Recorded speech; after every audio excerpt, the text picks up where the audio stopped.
Poetika e veprës letrare të Ridvan Dibrës titulloi konferenca shkencore organizuar këtë hënë nga Departamenti i Letërsisë i Fakultetit të Shkencave Shoqërore pranë Universitetit Luiz Gurakuqi. Gjatë konferencës u trajtuan aspekte të rëndësishme të krijimtarisë së shkrimtarit Ridvan Dibra, një prej zërave më origjinal të letërsisë bashkëkohore shqipe. Sfidën e brezave. Shkrimtari Ridvan Dibra jep si një mesazh etern për të gjithë bijtë që vrapojnë jashtë kopertinës së romanit. E rëndësishme është që unë të ndihem më shumë krenar për ty dhe të konsideroj jo thjesht si vazhdim e pjesë e imja, por si pejkalimi i im në të gjitha pikpamjet, në të gjitha.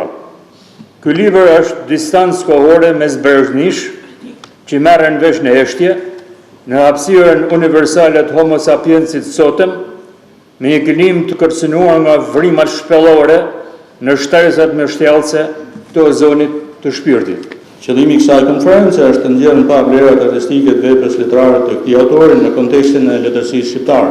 Studimi i veprës letrare të shkrimtarit Ridvan Dibra i shërben edhe vetë studimit letërsisë bashkëkohore shqiptare, e cila, për shkak të afërsisë kohore me studiusit, ose që studiusit kanë aktualisht me të, kanë mbetur relativisht e pa studiuar. Me sa kam vënë re, shumica tema i kushtohen arritjeve të autorit si romancier. Ndoshta jo rastësisht, por sepse Dibra është i autor i mbi 18 romane, 8 përmbledhje me tregimin novela, disa drama, një poeme e tjerë. Shkrimtari Ridvan Dibra theksoi se gjithë vepra e tij është shkruar në mjediset e universitetit. Jam përpjek me dha më të mirën teme, dijet, korrektese, por ka marrë shumë prej tij. Se paret nuk tjera, kam thënë herë tjera, por e gjithë vepra jam, me përshtim të ndoshta 2 veprave të para, është shkruar në mjediset fizike të universitetit. Unë jam për aty në autorëve që nuk di me punu në shtëpi, por mu shtëpia është vend ku jetohet, ku përjetohet drama dhe nuk shkruhet.